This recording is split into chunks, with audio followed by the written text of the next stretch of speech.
आज बात करते हैं लगभग 599 ईसा पूर्व में जन्मे एक असाधारण व्यक्ति महावीर स्वामी की। सोचिए, एक राजकुमार जो आज के अरबपतियों से भी ज्यादा अमीर था, वो सब कुछ क्यों छोड़ देगा? जरा इस फर्क को देखिए। एक तरफ राजसी ठाट पाठ और दूसरी तरफ पूरा त्याग। 30 साल की उम्र में उन्होंने महल, परिवार, यहां तक कि अपने कपड़े भी त्याग दिए और शुरू हुई एक लंबी यात्रा। लेकिन सवाल ये है कि इतनी कठोर तपस्या की जरूरत क्या थी? जवाब मिलता है कर्म की जैन अवधारणा में। देखिए, जैन धर्म में कर्म कोई किस्मत नहीं है, ये तो ब्रह्मांड में फैली धूल जैसे सूक्ष्म कण हैं।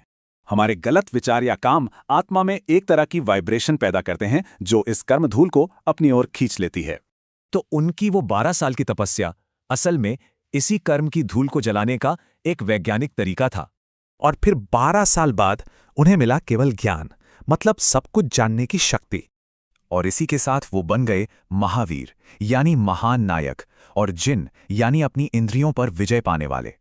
इसके बाद अगले 30 सालों तक उन्होंने अपने ज्ञान से दूसरों को रास्ता दिखाया। उनके सिखाए रास्ते का आधार थे ये 5 महाव्रत, जिसमें सबसे पहला है अहिंसा, यानी मन, वचन या कर्म किसी भी तरह से किसी को चोट न पहुंचाना। और अपरिग्रह, इसे ऐसे समझिए जैसे फोन में ज्यादा जंक उसे स्लो कर देता है, जीवन का भी वही हाल है। महावीर ने मुक्ति का एक पूरा रोडमैप भी दिया, जिसे कहते हैं त्रिरत्न। यानी पहले सही विश्वास रखो, फिर सही ज्ञान हासिल करो और फिर उस ज्ञान के हिसाब से आचरण करो। पर क्या सच हमेशा एक ही होता है, बिल्कुल सीधा और सपाट? यही जैन दर्शन की सबसे दिलचस्प बात सामने आती है। जैसे एक अंधे व्यक्ति ने पूंछ पकड़ी तो कहा, हाथी तो रस्सी जैसा है।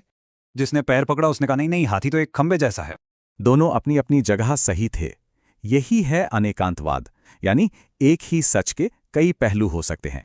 इसे बौद्धिक अहिंसा भी कह सकते हैं। आज के दौर में कट्टरपंथ और पोलराइजेशन का ये एक बड़ा तोड़ है। 72 साल की उम्र में पावापुरी में महावीर स्वामी ने निर्वाण प्राप्त किया। कहते हैं उस अंधकार को मिटाने के लिए लोगों ने दिए जलाए। यही परंपरा आज जैन धर्म में दिवाली के रूप में मनाई जाती है। तो ये थी महावीर की विरासत, एक राजकुमार जो आध्यात्मिक विजेता बना और जिसने दुनिया को कर्म का विज्ञान समझाया।